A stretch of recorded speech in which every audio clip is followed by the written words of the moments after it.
Next question की तरफ देखें तो यहां पर third question, sum of father's age and twice the age of his son is 70. If we double the age of the father and add it to the age of his son, the sum is 95. Find their percentage age, present age. Sorry. तो यहां पर अगर हम लोग देखें तो यहां पर जो क्वेश्चन है बड़ा सिंपल क्वेश्चन है. एक बार देख लेते हैं क्वेश्चन है क्या, है ना, तभी समझ में आएगा कि है क्या. तो क्वेश्चन पर अगर हम लोग ध्यान से देखें, यहां पे क्या बोला है, the sum of father's age, पप्पा का age, twice the age of his son, twice the age of his son. मतलब ये कि यहां पर जरा देखो, यहां पर पप्पा हैं, यहां पे पप्पा हैं, ठीक है, मुच्छी बना देते हैं, ये पप्पा हो गए और ये बेटे हो गए, है ना. तो क्या बोला है कि जो पापा का एज है, पापा का एज जो भी है, मान लेते हैं पापा का एज है x ईयर्स एंड जो बेटे का जो एज है वो है y. बोला क्या है, दोनों को हम प्लस करते हैं, पापा का एज और जो बेटा है उसके एज का डबल को अगर हम लोग प्लस कर देते हैं तो आंसर आएगा 70. अंडरस्टूड. मैं फिर से बोल रहा हूं, जो पापा का एज है वो और जो उनका बेटा है उनकी एज का डबल करके हम लोग अगर प्लस कर दें तो आंसर आएगा 70. वही बोल रहा है सम, सम मतलब प्लस करना. Sum of father's age and the twice of age of his son is 70. Understood. एक हो गया. तो पहले हम लोग मानेंगे यहां पर कि भाई जो फादर है उनका एज x है और जो सन है उनका एज y है, ये पहले मानेंगे. तो यहां पर लिखेंगे हम लोग consider, consider, consider the age of father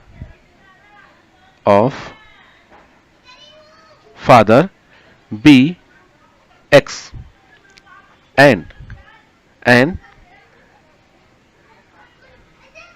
the age of his son be y. Understood. ये हो गया. अब हम लोग देखेंगे यहां पर फर्स्ट कंडीशन हमें क्या दे रहा है, तो यहां पे लिखेंगे हम लोग, यहां पे क्या लिखेंगे, bye given first condition, bye given first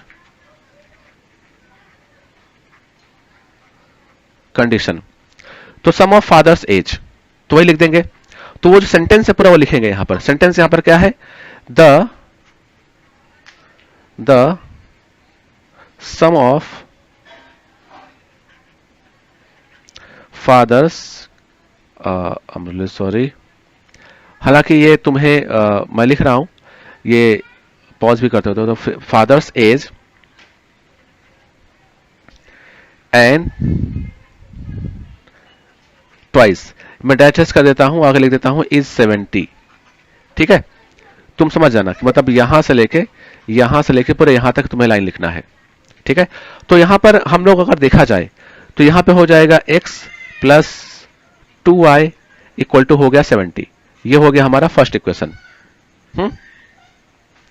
फिर अगर हम लोग आगे बात करें तो यहां देखो, if we double the age of the father and add it to the age of his son, the sum is 95. मतलब अब यहां पर उल्टा हो गया, टिट फॉर टैट हुआ.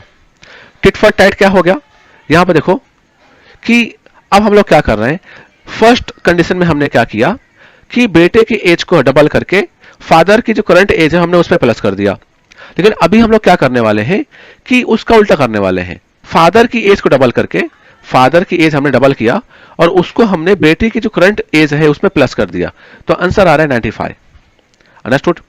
बस वही कंडीशन हो गया. तो यहां पे हम लोग लिखने वाले हैं, क्या लिखेंगे, बाय गिवन सेकेंड कंडीशन. बराबर है, बाय गिवन सेकेंड कंडीशन. अब देखो जो स्टेटमेंट है यार वो तुम लिख लेना. यहां पर स्टेटमेंट क्या हो जाएगा, if we double dash dash कर देता हूं मैं, कहां तक, इज 95 तक तुम्हें लिख लेना है. अंडरस्टूड. अब इसको अगर मैं आगे लिखूं तो ये हो जाएगा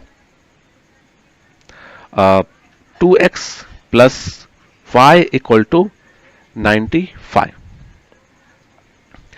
अब हमें इसको प्लस करना है, मतलब सॉरी इसको प्लस नहीं करना, ये हो गया सेकंड इक्वेशन।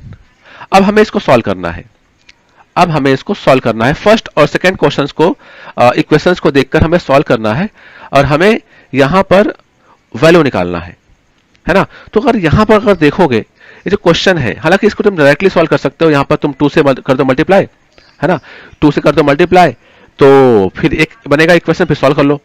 लेकिन अगर तुम्हें ऐसे नहीं करना है तो तुम्हारे पास एक कंडीशन देखो ये भी है, x के साथ 1 है तो ये हो गया y के साथ में, और यहां पर देखो y के साथ में 2 है तो ये हो गया x के साथ में 2। तो यहां पर देखो नंबर इंटरचेंज हो रहा है। अगर तुमने जो 1.1 है,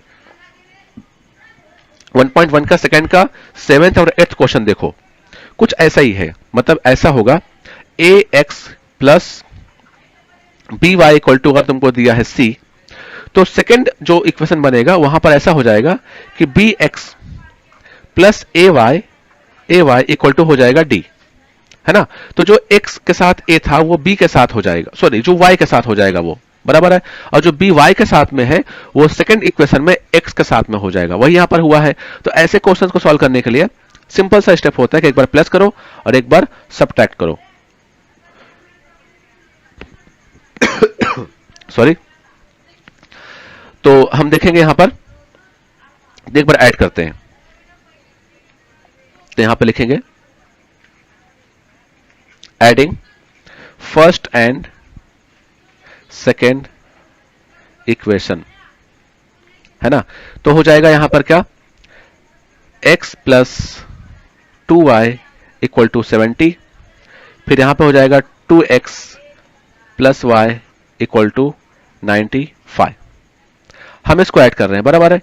ये आया हुआ है, एक मिनट, ये आया हुआ है फ्रॉम 1 और ये आया है फ्रॉम सेकंड। इसको ऐड करेंगे तो 2x और प्लस x हो जाएगा तुम्हारा 3x, फिर प्लस 3y इक्वल टू हो जाएगा 165। देखो 5 0 5 9 एंड 17, 9 1 हो गया 16, 9 1 10 और 6 16, तो ये आ गया आंसर ये। अब यहाँ पे देखो 3 कॉमन है, बराबर है, 3 कॉमन ना, तो हम क्या करेंगे यहाँ पे 3 कॉमन निकाल लेंगे। 3 हमने निकाल लिया बाहर, तो x plus y equal to हो जाएगा 165, और जो ये 3 है ये यहाँ पे आ जाएगा, तो x plus y equal to 165 और यहाँ पे हमने कर दिया 3। तो अगर हम लोग इसको डिवाइड करेंगे तो आंसर आएगा यहाँ पर देखो 55 समथिंग आंसर आएगा। अब हम लोग डिवाइड कर लेते हैं ना, क्या दिक्कत है, घाई क्यों कर रहे हैं हम लोग। अब देखो 3 5 15, यहां पे बचा कैरी 1, आगे जाएगा, हो गया ये 15, तो 3 5 15 वापस आ गया और 3 1 3, तो 55 यहां पर आंसर आया, x प्लस वाई। अंडरस्टूड। तो x plus y equal to आ गया 15, ये हो गया हमारा थर्ड इक्वेशन। अब हम लोग क्या करने वाले हैं, सब्ट्रैक्शन। अब हम करेंगे सब्ट्रैक्शन, है ना। तो यहां पर लिखेंगे सब्ट्रैक्टिंग subtracting 1 from second, है ना। 1 from second हम लोग करने वाले हैं। तो 1 क्या है एक बार देख लेते हैं। 1 है x plus 2y equal to 70, बराबर है, यहीं पे दिख रहा है ना अपने को, ये देखो ये वाला। और दूसरा क्या है 2x प्लस y 95, तो यहां पे हो जाएगा 2x प्लस वाई 95, और हम करने वाले हैं सब्ट्रैक्शन। और तुम्हें मालूम होगा कि जब हम लोग सब्ट्रैक्शन करते हैं साइन चेंज होती है, 2x का हो जाएगा माइनस में, y का हो जाएगा माइनस में, 95 हो जाएगा माइनस में। वापस हम लोग सॉल्व करने जाते हैं तो 2x में से x गया तो आएगा माइनस x, और ये प्लस y, बिकॉज 2y में से y गया, माइनस प्लस y बचेगा बिकॉज 2y है, और इक्वल टू हो जाएगा माइनस 25। अंडरस्टूड। तो अगर यहां पे अगर देखोगे, यहां पर देखो समथिंग कुछ तो दिखेगा तुमको। अब मैं अगर इसको इक्वेशन नंबर डाल देता हूं 4, तो यहां पर देखो x प्लस में है, यहां पर x माइनस में है, दोनों को ऐड कर देंगे। तो यहां पर लिखेंगे एडिंग थर्ड एंड फोर्थ। तो यहां पे आंसर आ जाएगा तुम्हारा, चलो पहले ऐड कर लेते हैं ना यार, काहे इतना घाई कर रहे हैं हम लोग। तो यहां पर x plus y equal to 55 और यहां पे हो जाएगा minus x plus y equal to -25 हमने ऐड किया यहां पर। तो अब हम इसको अगर सॉल्व करें, आगे सॉल्व करें तो ये हो जाएगा 0 प्लस 2y और यहां पर बचेगा लमसम कितना बचेगा, तुम बताओ कितना बचेगा, फटाफट बताओ। तो बचेगा लमसम यहां पर होप सो 30। तो यहां पर y इक्वल टू हो जाएगा 30/2 आएगा 15। तो यहां पर जो y का आंसर आया है 15, कैसे आया 15, ये 2y था, 2 वहां पे गया तो 30/2 इसको कट करेंगे, देखो 2 1 जा 2, यहां पे आ जाएगा 1 और 1 यहां पे गया तो 10 हो गया। अगर तुम्हें नहीं आता है तो डिवाइड कर लो, देखो ये 30 है, 2 है, 2 1 जा 2 1 आया 0 हुआ, 2 5 जा 10 बराबर 0 0। ये y का आंसर आ गया 15। अब जो y का आंसर है मैं इस पे पुट करता हूं, किसमें, फोर्थ वाले में। ये फोर्थ वाला यहां पर है, मैं इस पे पुट करता हूं। तो इस पे पुट करूंगा तो क्या आंसर क्या मिलेगा मुझे, आंसर मिलेगा y का। तो मैं इसको अगर सॉल्व करता हूं यहां पर, तो यहां पे लिखेंगे पुट y इक्वल टू 15 इन फोर्थ, तो हो जाएगा minus x plus 15 is equal to -25। तो minus x equal to -25 minus 15, because ये जो ये है, ये जो 15 है जब इधर जाएगा तो प्लस है तो माइनस में हो जाएगा, ठीक है, तो हो गया माइनस में। तो अब आगे हम सॉल्व करेंगे, तो minus x equal to -40, because 5 and 5 हो गया 10, 0 आया, कैरी 1 हुआ 1, 1 एंड 2 हो गया 3 और 1 4, 40 हो गया। इधर भी माइनस है, इधर भी माइनस है, माइनस माइनस कट जाएगा तो मिलेगा तुमको x इक्वल टू 40, है ना। तो y मिलेगा 15 और x मिलेगा 40। तो यहां पे अगर हम लोग आगे देखें तो हमने y किसको माना हुआ था, बेटे को, और x माना हुआ था पिता को। तो जो x है, जो फादर का एज आया है 40 और जो y है सन का एज आया है 15। तो यहां पर लिख लेना आप लोग, the age of father will be 40 and the age of son will be 15, ठीक है। तो यहां पर हमने थर्ड क्वेश्चन भी सॉल्व कर लिया। अभी बाकी है 4 5 एंड 6, एक बार देख लेते हैं। 4 5 एंड 6 क्वेश्चंस बाकी है, इसको हम लोग नेक्स्ट लेक्चर में सॉल्व करेंगे। होप सो समझ में आया होगा, एकदम डिटेलिंग में बताया हूं, एक सिंगल टॉपिक भी हमने स्किप नहीं किया। कहीं पर भी किसी भी कॉन्सेप्ट में कोई डाउट रह गया है ना, मुझे कमेंट में बताओ, हम लोग उसका आंसर फिर से करेंगे, हम लोग फिर से उसको रिवाइव करेंगे। तो इसको एक बार नहीं 2 बार देखो, अगर नहीं समझा है तो फिर से देखो और डिटेलिंग में इसको पढ़ो, और जहां ना समझा हो फिर से पूछो। और अगर अच्छा लगा है वीडियो तो मैं दोस्तों के साथ शेयर करो, बिकॉज मैं चाहता हूं कि यार मैथ का एक हवा बना दिए हैं लोग, मैथ बहुत हार्ड है, बहुत हार्ड है।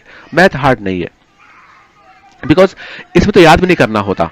मैं तो बोलता हूं ये हिस्ट्री से एंड सिविक्स से भी आसान होता है, इजी होता है, बिकॉज उसमें कितना याद करना होता है, इसमें याद भी नहीं करना होता। आपका 2-4 कॉन्सेप्ट क्लियर हुआ, हो गया तुम्हारा चैप्टर्स पूरा खत्म, है ना। तो इसलिए आसानी से पढ़ो, बहुत आसान है, आप कर सकते हो और आप अच्छा कर भी रहे हो। बिकॉज अगर एट द एंड तक तुम वीडियो तुमने देखा है, मतलब तुम कर सकते हो, बिकॉज आप एंड तक वीडियो देखे हो, है ना। तो keep it up, thank you so much for watching my video. अपनों के साथ रहें, सुरक्षित रहें, हम फिर से मिलेंगे। Thank you so much, and हाँ, वीडियो को शेयर करना ना भूलें। Thank you so much.